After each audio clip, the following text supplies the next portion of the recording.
I think we can all agree that food is pretty great. I just got finished eating a banana. Delicious. There is a real reality of a long-term scarcity, and resilience means that your home keeps working even when the systems don't. So let's talk about it. Boom! A battery-powered reverse osmosis water system.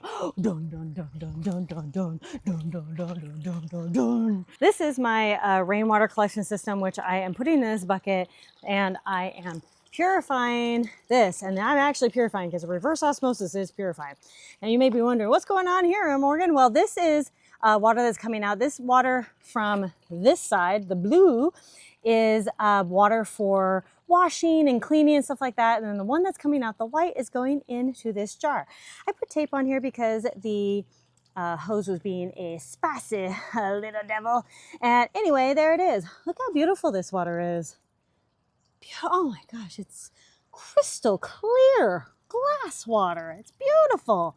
So anyway, but yeah, look at this. And then look at that. Look at this. Look at that. Oh, no, fall. I moved it. I breathed on it. Anyway, my point is, this is battery operated. So you can charge this with the battery bank that I talked about, or you can charge it with a solar panel. You can charge it various ways. But look, this is about how big it is. Look, I'm going to put the... I've been talking this whole time, and it's so quiet, and it's really lightweight. Something that I can, nice little grab handle here. Anyway, my point is, this is one of my favorite systems. It's a battery-powered, legit reverse osmosis system. It's amazing. It's one of the best preps investments that I have ever made. Okay, here's the water. It's overflowing. It's actually, the entire time I've been talking, probably about just a few minutes, it's filled this whole glass. So imagine how fast it's going to fill the glass. So I'm going to drink it. Glorious. It tastes glorious. Rainwater, well water, lake water, river water, not ocean water, but basically any other type of water. Bam, this baby's gonna do it. I'm gonna put a link down below where you guys can go get it. All right, let's keep talking about long-term scarcity, or at least preventing scarcity. Next, we're going to talk about energy independence. So I got a lot of battery backups, solar generators, whatever you want to call them. I don't care. I like to call them solar generators because they do power by solar. And where I live, solar is kind of king, okay? We have so much sun here. So for us, having battery backups like this is a huge lifesaver. But it's not just this energy dependence that we have to think of.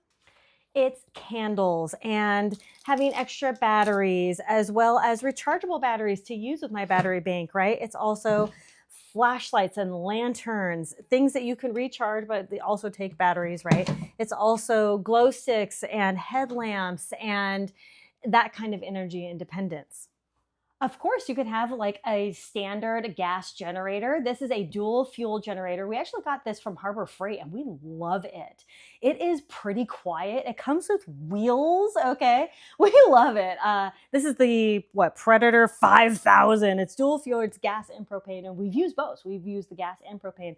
The propane is not as efficient and it doesn't run as long as propane, but it's really nice to have both options because propane can store way better than gasoline. Even with a stabilizer, gasoline only lasts about 12 months and propane can last way longer than that, okay? So yeah, we like storing both options. So yeah, it's nice to have a generator like this. A nice and quiet one like this too is ideal. Heat.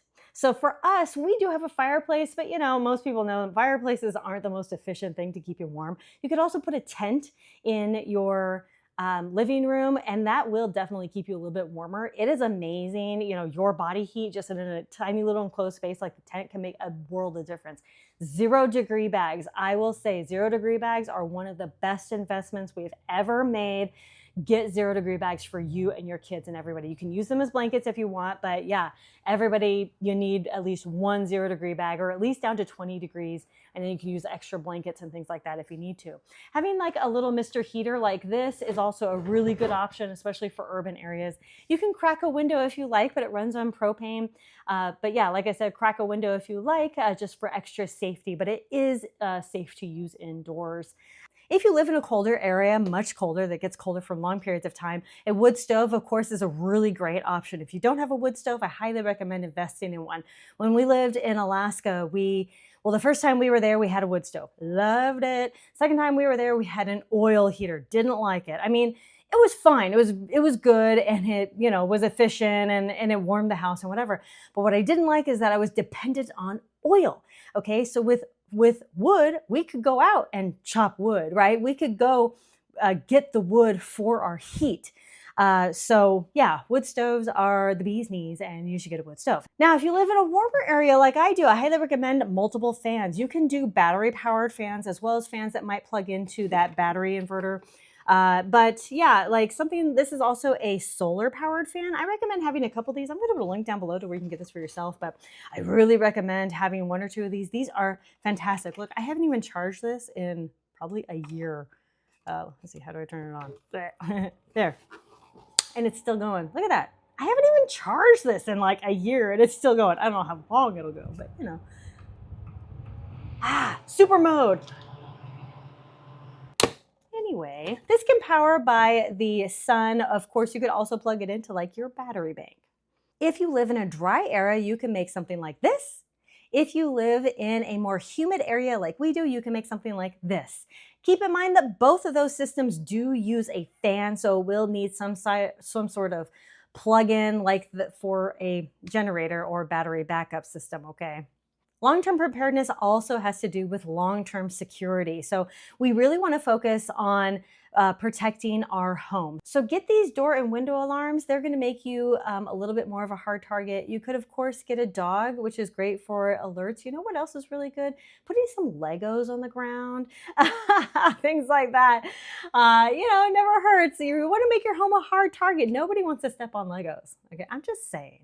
We've actually had some scooters like right in front of our door for a while because our kids are playing with them out front. I want to leave them there because at night, if somebody doesn't see them, they can trip over them, right? And it'll alert us or whatever. But my husband is like, yeah, but if we have to leave the house, then we might trip over them. And so it's kind of like a catch-22. I don't want to step on Legos or trip over scooters, but you know, that's a risk I'm willing to take. Of course, there's also motion sensor lights and community awareness. Be part of your community. Have relationship with your neighbors. There was one time I had a car accident right in front of my house when we were away.